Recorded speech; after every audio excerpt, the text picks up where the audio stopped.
ಪ್ರದೀಪ್ ಈಶ್ವರ್ ಹಾಗೂ ಪ್ರತಾಪ್ ಸಿಂಹ ಅವರ ಒಂದು ಕಾಂಟ್ರವರ್ಸಿ ವಿಚಾರ ತಮ್ಮೆಲ್ಲರಿಗೂ ಕೂಡ ಈಗಾಗಲೇ ಗೊತ್ತಾಗಿರುತ್ತೆ, ನ್ಯೂಸ್ ನಲ್ಲೂ ಸಹ ಬರ್ತಾ ಇದೆ. ಅವರೊಂದು ಹೇಳಿದೆ ಇವರೊಂದು ಹೇಳುವಂತದ್ದು ಸ್ಟೇಟ್ಮೆಂಟ್ಗಳು ಇದೆಲ್ಲವೂ ಕೂಡ ತುಂಬಾನೇ ಕ್ರೂಷಿಯಲ್ ಆಗಿದೆ. ಜೊತೆಗೆ ಪ್ರದೀಪ್ ಈಶ್ವರ್ ಅವರು ಎಲ್ರಿಗೂ ಕೂಡ ಆ ರೀತಿ ಟಾಂಗ್ ಕೊಡೋದು, ವ್ಯಂಗ್ಯವಾಗಿ ಮಾತನಾಡೋದು, ಟೀಕೆ ಮಾಡೋದು, ಕಾಮಿಡಿ ಅನ್ನೋದು ಎಲ್ಲವೂ ಕೂಡ ಮಾಡ್ತಾ ಇರ್ತಾರೆ. ಅದೇನು ಹೊಸದೇನಲ್ಲ.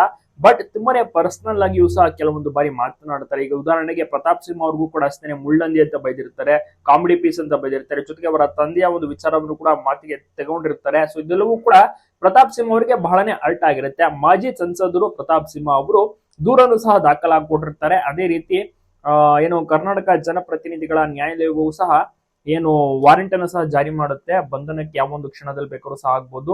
ಯಾಕೆಂದ್ರೆ ಸೊ ಅವರು ಮಾತನಾಡಿದ್ದು ನಿಜವಾಗ್ಲೂ ಕೂಡ ಆ ರೀತಿ ಇರುತ್ತೆ. ಸೊ ಅದಕ್ಕೆ ಅವರು ದಾಖಲು ಮಾಡ್ತಾರೆ. ಬೇಸರ, ತುಂಬಾನೇ ಅವಹೇಳನಕಾರಿಯ ಒಂದು ಮಾತುಗಳನ್ನೆಲ್ಲ ಹೇಳಿರ್ತಾರಲ್ಲ, ಅದಕ್ಕೆ ಮಾನನಸ್ಥ ಮೊಕದ್ದಮೆ ಕೂಡ ಮುಡುಕಿಯನ್ನು ಕೂಡ ಹೊಡಿರ್ತಾರೆ. ಸೊ ಇದೇ ಕಾರಣಕ್ಕಾಗಿ ಪ್ರದೀಪ್ ಈಶ್ವರ್ ಅವರ ಮೇಲೆ ಈ ರೀತಿಯ ಒಂದು ನ್ಯಾಯಾಲಯ ಆದೇಶವನ್ನ ಸಹ ಹೊರಡಿಸುತ್ತೆ. ಇದು ನಿಜವಾಗ್ಲೂ ಕೂಡ ಅವರ ಕುಟುಂಬಕ್ಕೂ ಬಹಳಷ್ಟು ಬೇಸರ, ಮತ್ತೆ ಕಾಂಗ್ರೆಸ್ ಪಕ್ಷಕ್ಕೂ ಕೂಡ ಬಹಳಷ್ಟು ಬೇಸರ.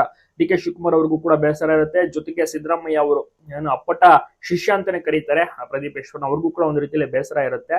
ಬಟ್ ಪ್ರದೀಪ್ ಈಶ್ವರ್ ಅವರು ಸುಮಾರು ಸತಿ ಇದೇ ರೀತಿ ಮಾತನಾಡೋದು, ಟೀಕೆ ಮಾಡೋದು, ಕುಮಾರಸ್ವಾಮಿ ಅವರಿಗಂತೂ ಬಹಳನೇ ಟೀಕೆ ಮಾಡ್ಬಿಟ್ರು ಬಿಡಿ. ಅವರು ಕೂಡ ಬಹಳನೇ ಮನನೊಂದಿದ್ರು, ಅವ್ರಿಗೂ ಕೂಡ ಬಹಳಷ್ಟು ಬೇಸರ ಆಗಿತ್ತು. ಯಾಕೆಂದ್ರೆ ಹಿರಿಯ ರಾಜಕಾರಣಿಗಳು ಅವರಿಗೆ ನೋಡ್ಕೊಂಡು ಗೌರವದಿಂದ ಮಾತನಾಡಬೇಕಾಗುತ್ತೆ, ಏನೇ ಇರ್ಲಿ. ಬಟ್ ಪಕ್ಷ ವಿಚಾರ ಅಂತ ಬಂದ್ರೆ ಎಲ್ಲರೂ ಕೂಡ ಒಂದು ರೀತಿಯಲ್ಲಿ ಅವು ಮುಂಗ್ಸಿತಾ ಇರ್ತಾರೆ. ಬಟ್ ಇಷ್ಟೊಂದು ಓವರ್ ಆಗಿ ಬೈಯೋದು, ಮಾತನಾಡೋದು ನಿಜವಾಗ್ಲೂ ಕೂಡ ಬಹಳಷ್ಟು ಬೇಸರ ಆಗುತ್ತೆ. ಅವರ ಅಭಿಮಾನಿಗಳಿಗೂ ಕೂಡ ಬಹಳಷ್ಟು ಬೇಸರ ಆಗಿರುತ್ತೆ, ಕೋಪವೂ ಸಹ ಬಂದಿರುತ್ತೆ.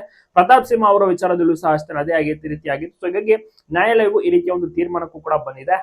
ಪ್ರದೀಪ್ ಈಶ್ವರ್ ಅವರಿಗೆ ಒಂದು ರೀತಿಯಲ್ಲಿ ಶಾಕಿಂಗ್ ಇದು ಅಂತಾನೆ ಸಂಕಷ್ಟ ಅಂತ ಹೇಳ್ಬೋದು.